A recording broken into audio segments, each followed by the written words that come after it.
bien, c'était le Petit Lord Fauntleroy. La messe de minuit sera célébrée en direct et en mondovision depuis Bastogne. Et si nous avons choisi l'église Saint-Pierre, c'est qu'il y a 40 ans, dans cette ville des Ardennes, se sont déroulés de violents combats. Américains et Allemands se sont affrontés jusqu'au 26 décembre 1944, nuit au cours de laquelle les Américains réussirent à libérer Bastogne. Et 40 ans plus tard, eh bien, il nous a semblé qu'en cette nuit de Noël 84, il était important que l'on se souvienne que cette nuit de Noël est une nuit d'espérance, et c'est un peu le thème de la veillée à laquelle Roger Giquel nous convie maintenant. Et s'il nous propose de nous divertir en compagnie de nombreux invités tels que Sylvie Joly, Gérard Rinaldi, le crooner des Charlots, Stéphane Collaro, Evelyne Leclerc, Frédéric Mitterrand, Claude Sérillon, Michel Deneuve, Arletty et bien d'autres. Il nous propose aussi d'écouter Bernard Kouchner de Médecins du Monde pour que l'on se souvienne, pour que l'on n'oublie pas que d'autres combats de l'espoir se mènent dans d'autres pays du monde. Chansons, dessins humoristiques, poèmes, sketchs, cette veillée vagabonde reprendra après la messe de minuit. Bon et heureux Noël sur la Une.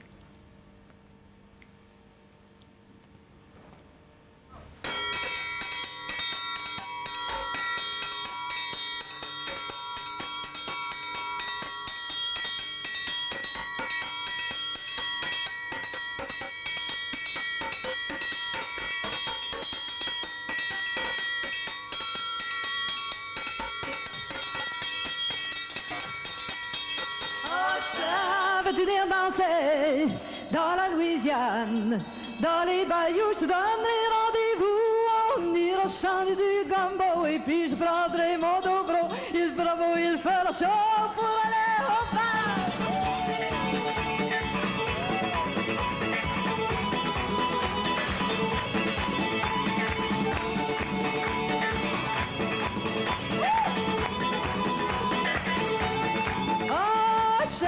Veux-tu venir danser dans la Louisiane, dans les bayous au milieu du mois d'août, entre la valse et la polka, on se rappellera de faire palpa, Mamarita et Doc Cruchat pour aller au bar.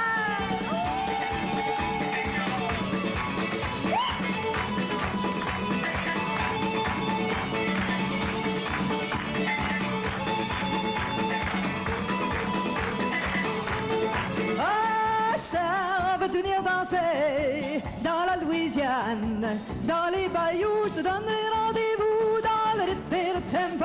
On dansera le centre de Bosco avant de prendre un petit repas pour aller au bar.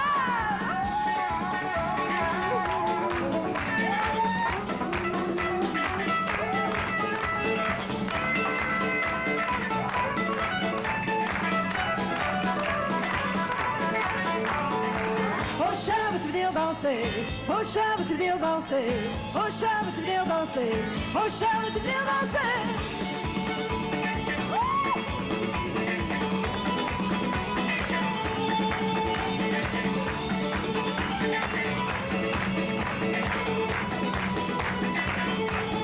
Oh chat, veux-tu venir danser dans la Louisiane, dans les bayous du côté de Mamou, on chantera Hippetayo, Jambalaya, Ferroro, puis on prendra toute la capa pour aller au bar.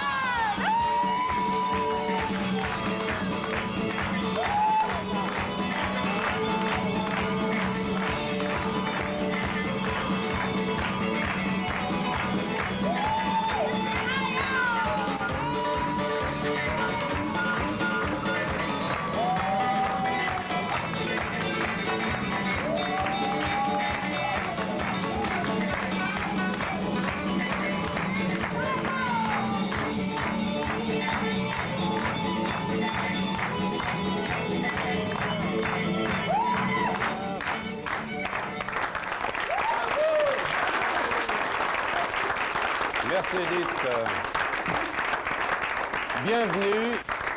Bienvenue chez Pierre de Tartas au Moulin de Vauboyen. Moulin de Vauboyen qui a pris sa parure de Noël puisque Pierre de Tartas, qui nous a invités ici, nous a organisé aussi une exposition dont le thème est nativité et maternité. Vous découvrirez tout au long de cette émission quelques-uns des tableaux de grands maîtres qui sont ici. Et merci Edith Butler de nous avoir entraînés déjà dans cette veillée de Noël, que nous vous souhaitons vraiment très chaleureuse et plein de promesses en vous. Alors nous avons beaucoup d'invités ici, je vous les présenterai au fur et à mesure de cette émission. Nous avons quelques surprises aussi à vous présenter. Et d'abord Edith, je vous remercie d'abord d'être c'est moi qui vous remercie. d'être en avance, parce que vous êtes à l'Olympia, je crois, à partir du 8 janvier. À partir du 8 janvier. Et vous avez fait l'effort de venir nous rejoindre bien avant pour ces fêtes de Noël. Ça faisait longtemps que je voulais passer Noël à Paris. Je pensais jamais que je le passerais dans un studio. Mais pas dans un studio, mais dans un studio. Ici, c'est une très très belle maison. Il y a tellement de lampes. Hein. Qu'est-ce que c'est l'Acadie? On vous dit fille du vent et de l'Acadie. Mais au fond, on ne sait pas trop ce que c'est l'Acadie. Non, l'Acadie, c'est dans notre tête, c'est pas une région géographique. Hein. Ce qu'on appelle l'Acadie, c'est là où sont les Acadiens. Hein. Alors, il y a le Nouveau-Brunswick, il y a la Nouvelle-Écosse, il y a l'île de Prince-Édouard, il y en a en Louisiane, il y en a dans ce qu'on appelle la Nouvelle-Angleterre, oui. Il y en a dans le Poitou, il y en a... Oui, parce qu'il y en a qui sont allés outre-Atlantique, au Canada, puis qui sont revenus. Oui, parce qu'il y a une grande déportation qui fait que les Acadiens sont éparpillés un peu partout. Il y en a même aux îles Malouines. Et on peut dire, c'est votre mission un petit peu de garder cette culture acadienne, la diaspora acadienne, ça existe, elle était un peu éparpillée, mais elle garde la vieille tradition. C'est ça, non? Ben, c'est ça que j'essaie de faire, puis j'essaie surtout de garder le fringant du peuple acadien. C'est un peuple qui est très joyeux, malgré toutes les difficultés qu'il y a eu. C'est un peuple qui est quand même très, très joyeux. C'est tout ce côté positif là, que je vais apporter aux gens, puis j'ai envie de partager avec vous autres ce jour de Noël. Eh bien, vous êtes très gentil, et justement, en disant ça, vous me faites penser à mon voisin, ici.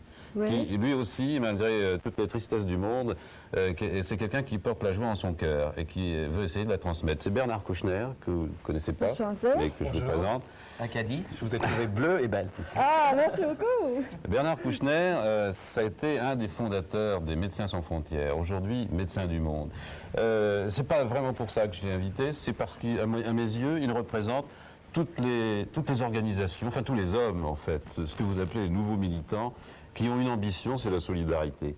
Mais avant de parler de ça, je voudrais que vous me disiez, puis c'est Noël, est-ce que vous avez un beau souvenir de Noël dans la désespérance? Enfin, donc, quand on croit que tout est fichu, il y a quand même des moments superbes. Dans la désespérance, j'en ai beaucoup.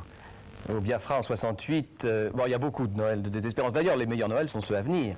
Mais je me souviens d'un Noël en 82 au Salvador, dans une petite église à côté de San Salvador Aguilares, à 30 km de San Salvador, où le prêtre qui s'appelait Rutillo Grande avait été assassiné.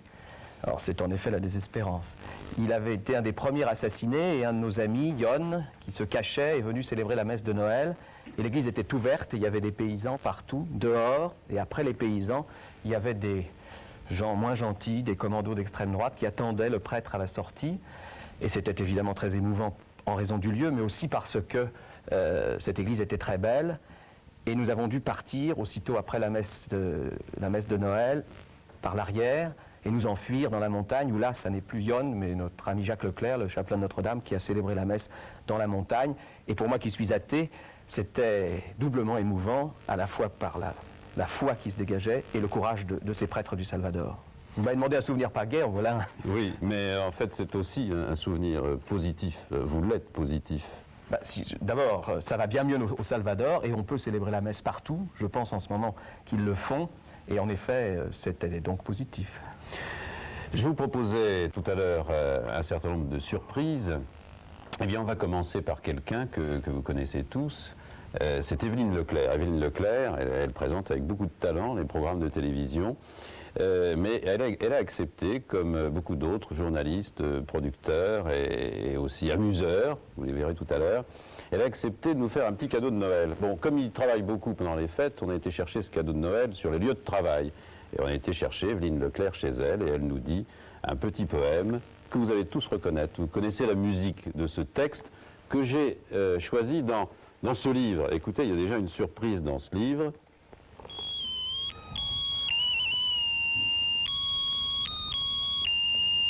C'est le premier livre musical, la première anthologie poétique musicale, éditée par les éditions Saint-Germain-des-Prés. On écoute maintenant Évelyne Leclerc.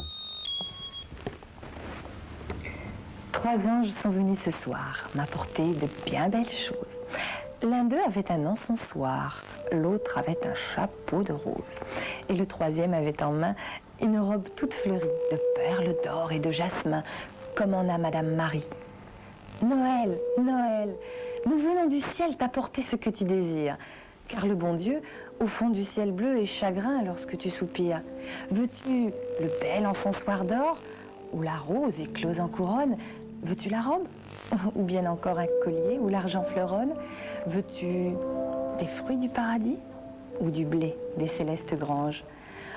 Les bergers, jadis, veux-tu voir Jésus dans ses langes? Noël, Noël, retournez au ciel, mes beaux anges, à l'instant même, dans le ciel bleu. Demandez à Dieu le bonheur pour tous ceux que j'aime. Merci Evelyne. Eh bien, ce poème appelle tout de suite la première chanson d'Herman van Veen. Vous ne le connaissez pas, peut-être pas, et c'est dommage. Vous allez le connaître parce qu'il est à la conquête de la France, à la conquête pacifique, bien sûr. En tout cas, il chante en français maintenant. Il fait un triomphe en Allemagne, aux Pays-Bas. Il fait surtout un triomphe avec cette chanson qui est d'une infinie tendresse, comme vous allez le voir. Et tout le monde se lève parce que c'est un petit peu son chant d'espérance à lui. Herman van Veen.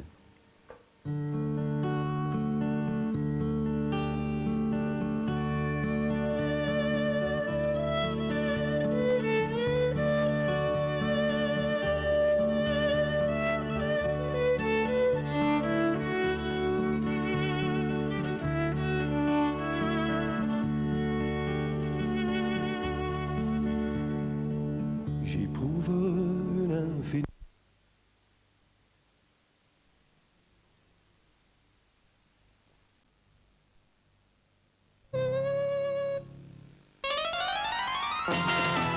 Qui